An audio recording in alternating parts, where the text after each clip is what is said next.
So you want to buy your first real mountain bike. I'm Alex from AlexSKiandMTB. Today I'll help you find your first real bike. So in this video, I'll be telling you about things you look for in your first bike, as well as some personal recommendations. To start, we're going to talk about suspension. Now, for your first real mountain bike, I would really suggest getting a hardtail. Now you might be saying, well Alex, I can buy something full suspension from, I don't know, my local Walmart or Sport Check or any like big department store. But the problem with these bikes are they're really not trail ready, and though they may have full suspension, a lot of times that suspension is barely even noticeable since it's from not the greatest of companies. So if I were you, I'd invest in a good hardtail to even see if you like the sport, and then you can progress to a proper full suspension bike in the future. Okay. Now you may be asking, well, how much suspension do I really need for my first bike? A personal recommendation I'd give you is around 120 millimeters. If you can find something that has more, usually the price will be higher, but I would say a nice starting point is around 120. There are lots of different forks that have 120, and they can be more expensive forks and cheaper forks that all have the same amount of travel, but they just, I don't know, they feel better and whatever. But you can do your own research on the exact fork that you're buying with the bike that you're buying. But just to wrap up, I would say look for 120 millimeters of travel on a hardtail bike. Next topic we'll cover is the drivetrain. So I would recommend looking for a 1x system. So that means the front chainring will have only one instead of two. So if you're coming from maybe an older bike, or you have another bike in your house that's not really a mountain bike, usually that'll be 2 or even sometimes 3 chain rings in the front. So that means when you have you'll have like shifters on your left and your right side. The problem with these are it can cause a lot of chain falling off when you're going over rocks and whatever. So I would look for a 1x 12 1x11 system, but just making sure to have the single chain ring in the front will definitely make your experience better on the trails. The next topic will be brakes. So the new industry standard for mountain bikes is disc brakes. Anything else, this will not do the job as well. Once again, if you maybe have an older bike in your house, you might be familiar with the pad brakes, which kind of they squeeze the rim of your bike, which slows you down.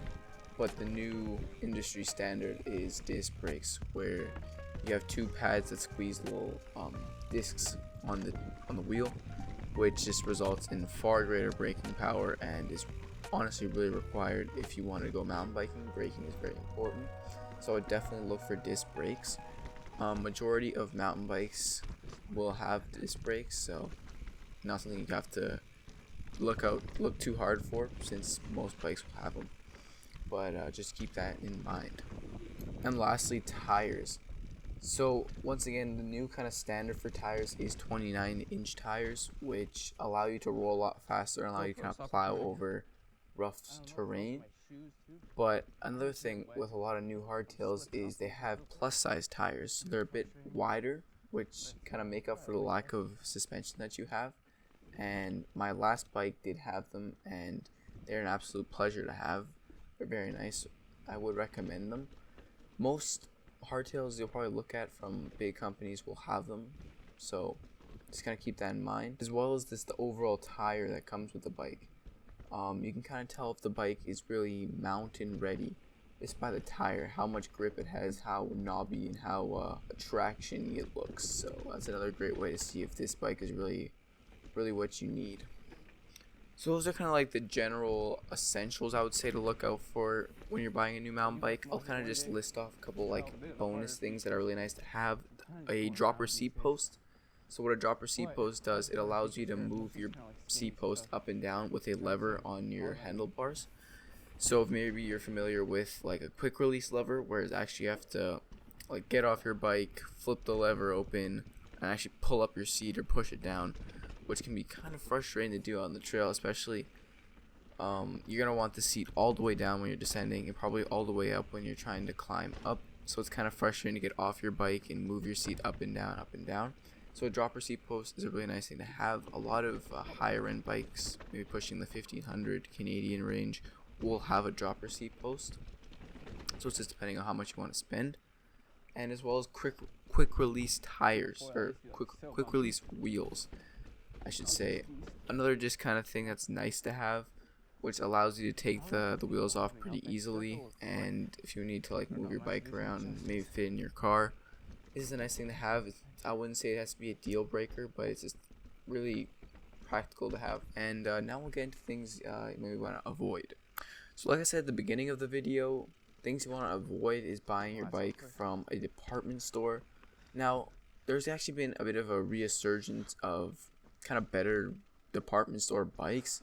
So I would say if there's absolutely no local bike shops around you, it's like impossible to find anything, and shipping's just gonna cost way too much.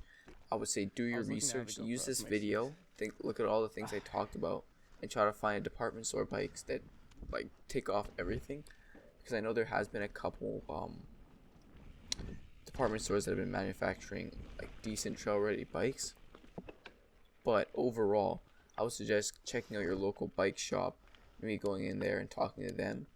Use my video as a general guideline, but always, do your own research and talk to them. So now I'll talk about my personal recommendations. I would personally kind of categorize myself as a intermediate rider, like a dark blue, light black kind of level. I just purchased a new full suspension bike, which has been great, but I've ridden my Norco Fluid Hardtail 2 for about 3 years before that, and so I think I have a pretty good understanding of like the entry level hardtail or proper mountain bike.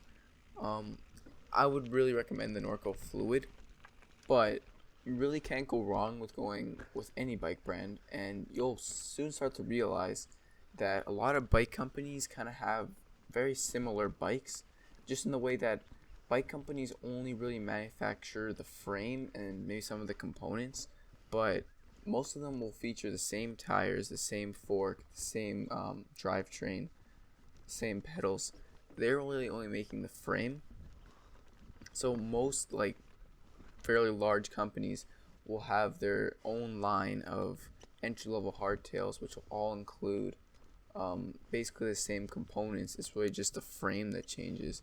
So you can do your own research on whatever frame or whatever bike from each company kind of suits you best. Like the frame does make a bit of a difference that really makes the geometry, so maybe like do your own research in that end, but really can't go wrong within the $1,500 to $1,000 range for an entry-level hardtail, and they'll all have things that I discussed about in this video.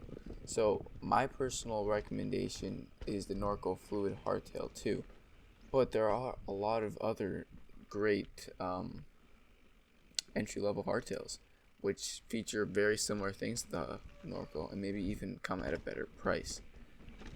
Anyways, to wrap up this video, I would say any bike in the $1,500 range from a rather large company, which includes all the things we talked about, will be a great entry-level mountain bike for anybody. And I hope you enjoy the sport. Keep riding.